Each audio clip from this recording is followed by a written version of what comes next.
I liked school, but I didn't like school. I grew up in Chicago, and I was the only thing that was light, bright, and close to white in my neighborhood. And that's very hard to do growing up in the 70s because you're different. People didn't understand who I was or what I was because I had long hair. So I was bullied all the time.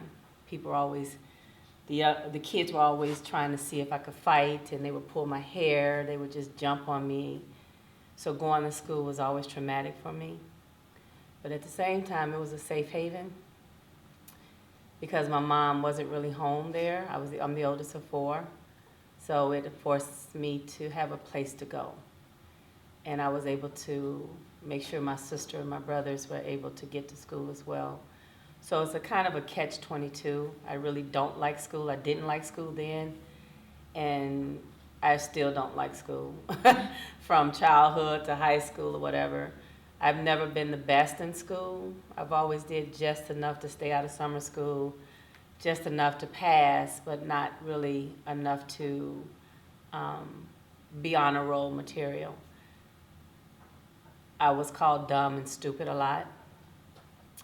So when you have that embedded in you, you tend not to want to,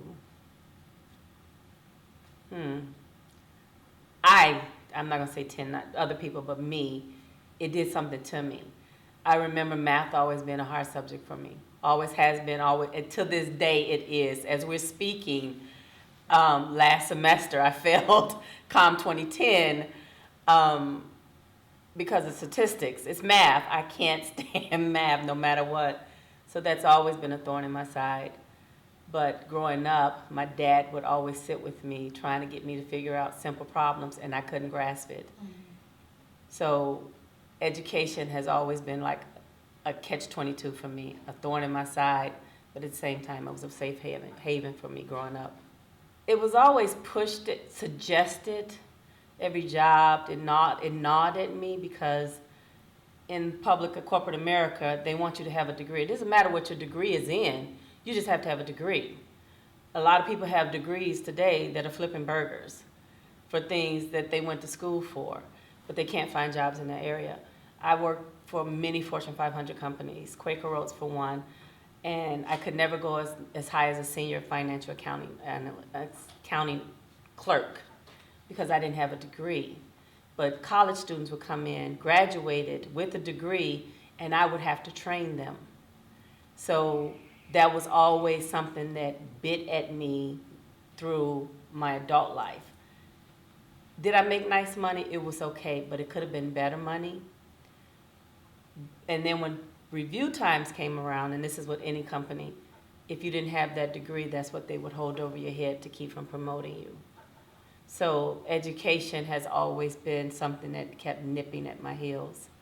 What made me come back to education in my 40s, late 40s, was I found myself in a position where I had no money because of mistakes that I made. I got in trouble with my last employer where I embezzled some money from them because my mom got sick. And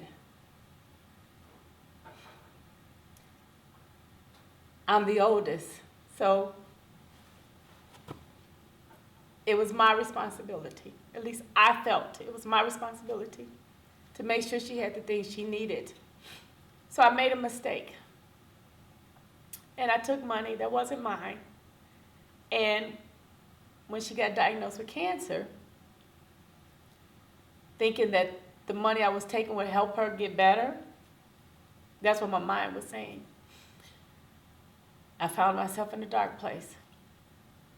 And in that dark place, I used the money to buy medication. I used the money to make her comfortable. But at the end, she still died in my arms. Got back to work, found out I was stealing. By that time, I had given up hope. I didn't care. I had been on the job 9 years. They fired me, as well as they should have. Prosecuted me. And I lost everything. Everything. I had no money. About to be evicted. And someone said, you know, if you go back to school, you can get a loan. And that's what made me come back to school. Just to get a loan. That was 8 years ago.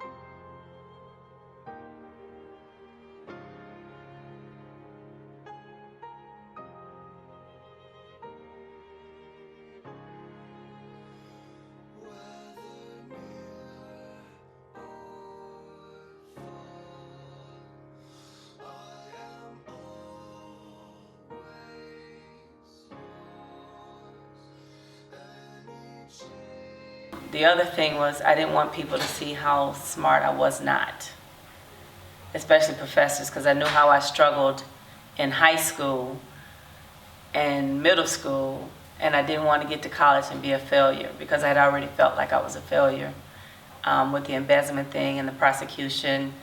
So my life was already at a standstill. So I had a whole lot of things coming against me that were cons that outweighed the pros. But, you know, money makes you do things you never thought you would do. Like I said, the embezzlement charges, and now me needing money to live off of. It was either that or be homeless. And so I bit the bullet, so to speak, and I just took one step at a time. This is something that I had to accomplish. This was kind of like on my bucket list. Even though it was a thorn in my side, it was still on my bucket list, something that I wanted to achieve in my lifetime. No, it hasn't, because this is really the first time I've ever talked about it. Only a select few people know about it. A lot of my family members still don't know. As far as my education, no, but it's always in the hindsight of my head.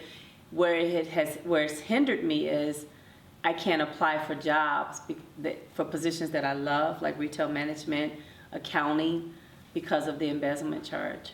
So I find myself doing odd-end jobs, scrap jobs, so to say. They pay the bills, but at the same time, it's not up to the caliber of what I was used to. Education-wise, no, but it's always there that I'm getting this degree so that I can better myself, so that I can get back onto where I once was. It's more so of a hindrance trying to find a job. But the process with that is I'm now in the process of having that expunged. I started that process 2 weeks ago. So by the time I graduate, 90 days from today, I'll have a judge, meet before a judge, and hopefully I can have that charge expunged, and then that would just be another check off my bucket list. The greatest resources that Western Michigan have are the professors. And I would tell anyone coming into the school, utilize them, bug them, get on their nerves, I don't care. I did for some, but a lot of it I just felt like, I don't need them, until I had to write a 15-page paper, until I had to figure out COM 2010 statistics. And even then, the professor made me feel so stupid, I just didn't go back to that professor. So the greatest resources that I've met here at Western is the professors, the staff, because I've had to work the computer labs. I think I know all of them, or they know me. So just awesome, awesome, awesome, awesome. That's all I can say about that. Nothing but accolades for the staff at Western. And I know we've heard it over and over again. Just keep going. Just put one foot in front of the other. Keep going. There is a light at the end of the tunnel. I've cried many a nights.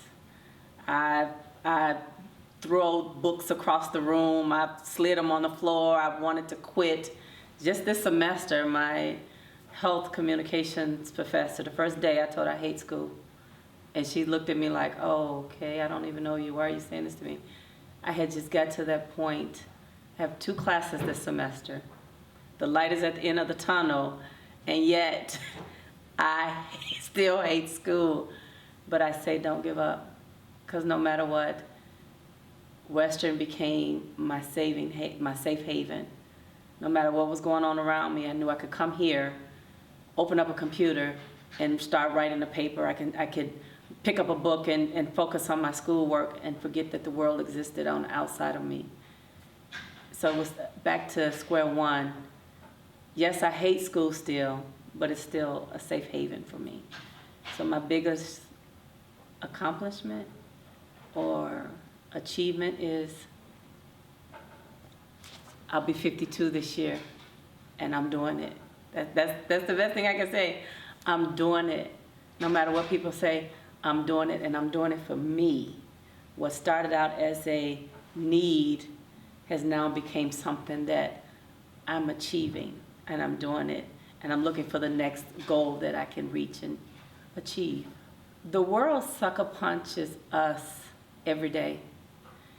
It knocks the wind out of us, no matter what, especially when you're older. And as an older student, you don't realize, but you give so much to a classroom. I've had lots of professors tell me that these past 4 years here at Western, that you bring so much insight, you bring so much experience. And I have a lot of students tell me, my peers, say, you know, Miss Dawn, wow, you know, I hope I could be like that, you know, I can understand like that. But it comes with years of falling down, years of picking yourself back up. No, you may not have a cheerleading squad, you may not have anybody to pat you on the back. Sometimes you just got to get up and say, damn with the world, I'm going to do this for me. And so what I would say to that non-traditional student, no matter how old you are, if this is your passion, this is something you want to do, if it's a bucket list, then just do it. Just like Nike, just do it. I don't know where I would be if I had not came back to school. I really don't. Prior to coming, I was almost homeless. 2 months from now, not even 2 months, 5 weeks from now, I'll be graduating with a bachelor's degree in interpersonal communications. Something that I love doing, talking, running my mouth. So, and I'm going to strive further from that. So just do it. Just, who cares what the world says to you? The world is always going to find a reason to hate you, to kick you, to leave you in the slum. Very few people will pat you on the back and say, keep going, you got this, you got this. But that one or two people that do say that to you, focus on that, thrive on that, forget the negativity. And that's what I've had to do in my life. Forget all the negativity that I've had through my childhood, the abuse, the neglect, or whatever. And I had to focus on the one professor in high school that says, you can achieve anything you want to do. That one friend that says, you got this, girl, do it. So I would say to that man, to that woman, this is your life. I'm in the second half of my life. I'll be 52 this year. I'm going to figure out what it is Dawn wants to do and what it is Dawn's going to do. And ain't nobody's going to stop me.